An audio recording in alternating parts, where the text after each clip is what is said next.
O mercado de gado de reposição subiu mais na semana passada, assim como o mercado do boi gordo. Hoje já temos preços de 320 e até mais do que isso em São Paulo, atualmente a praça de referência e mais valorizada. Fator que não impediu uma busca e valorização mais intensa para novilhas a serem abatidas agora, nesse período.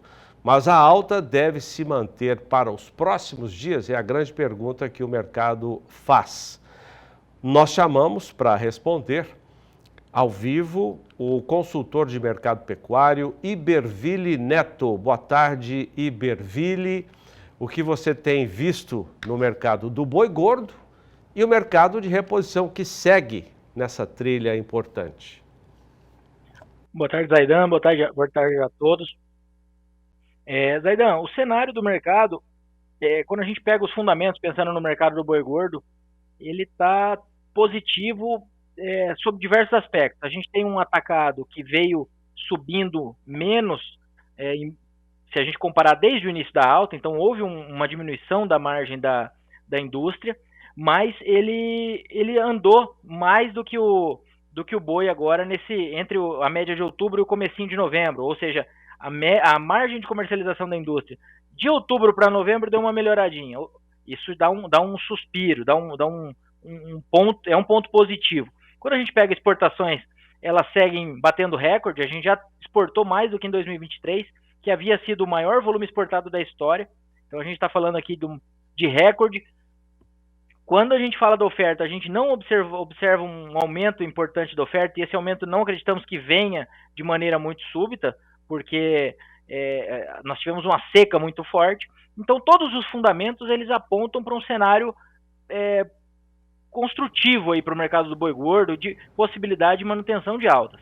Só que aí a gente tem o outro ponto, a outra face da moeda, que é justamente o quanto esse mercado subiu e na velocidade com que subiu.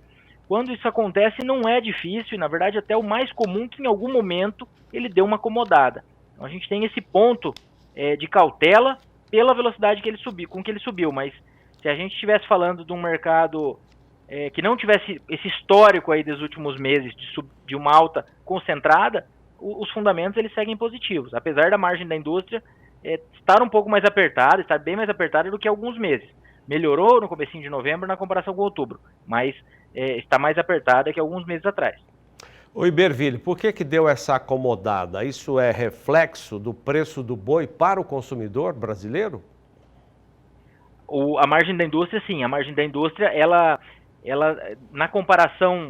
Agora a gente está falando de uma relação, vamos aqui a carcaça como referência, claro que quando a gente fala de margem da indústria é um cenário muito mais complexo, depende do que vai para fora, ou para que mercado esse frigorífico manda, etc. Mas usando aqui carcaça versus boi, que dá uma referência da situação meio de maneira geral, uma indústria de mercado interno.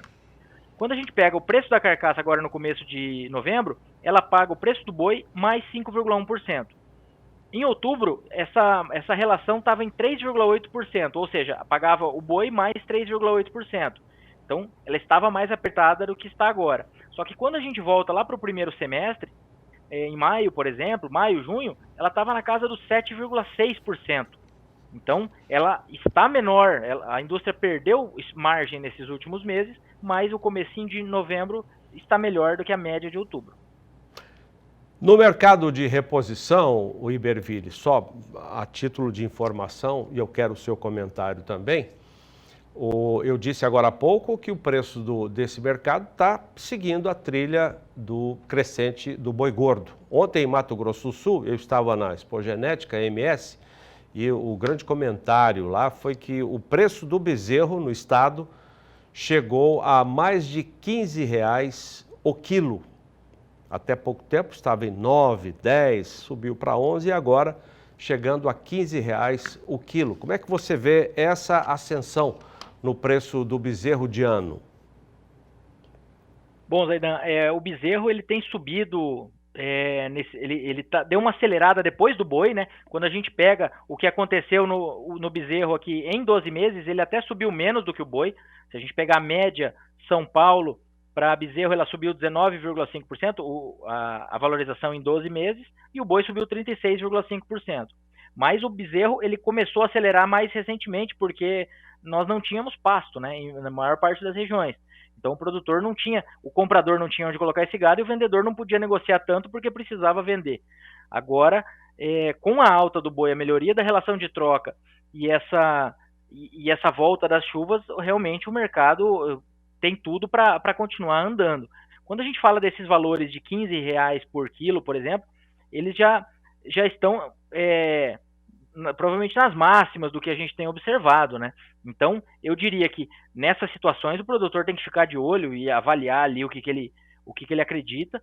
E aí eu tô falando de crença mesmo, porque comprar com um ágio desse tem que ser um pouco de ousadia, né? Agora, estruturalmente, se a gente fala de um bezerro nos preços médios de mercado, na nossa visão, é um momento de aquisição de arrobas para levar essas arrobas para diante. Então, na nossa visão, é uma oportunidade atual ainda de compra para arrobas que serão vendidas nos próximos anos, na nossa visão, com preços ainda melhores. Tá? Isso não quer dizer que vale a pena chegar nesses valores máximos que têm sido observados, porque cada um tem a sua composição de custos aí e o seu planejamento, né? Mas valores médios do bezerro, na nossa visão, são uma oportunidade ainda atualmente. Vili, vamos falar das eleições dos Estados Unidos, né, vencidas pelo ex-presidente Donald Trump. Como é que você avalia, que tipo de impacto isso pode ter? Vamos falar de agronegócio brasileiro. Qual é a sua avaliação, você que não está apenas na pecuária, mas em todos os segmentos do agro, o que isso pode representar para o Brasil? O Donald Trump, né, o ex-futuro presidente, ele costuma ter posições muito protecionistas em relação à América, né, a América do Norte, né, em relação aos Estados Unidos. Isso, o dólar refletiu isso automaticamente, né, a gente já está com o dólar aí passando de R$ 6. Sob esse aspecto, isso beneficia as exportações brasileiras, principalmente para os Estados Unidos.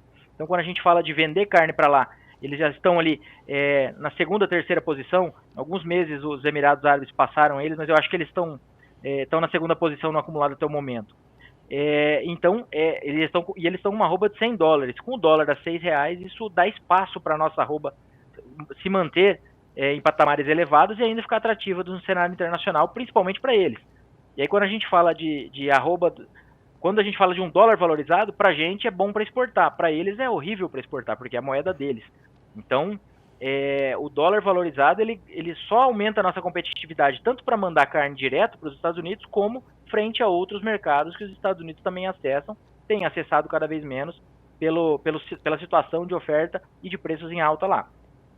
Outras cadeias que já foram beneficiadas em outros momentos foram a cadeia da soja, lá em 2018, que houve um acirramento da questão comercial, e isso o Brasil deu saltos ali na soja. O milho, agora que nós temos vendido mais para a China também, nós podemos ter esse efeito. Em outras palavras, a valorização do câmbio, se ela se mantiver nessa toada ou em algo parecido, ela atrapalha para os Estados Unidos venderem carne para todo mundo, e beneficia, carne não, né? Todos os produtos para fora, e beneficia os produtos que o Brasil compete nesse mercado.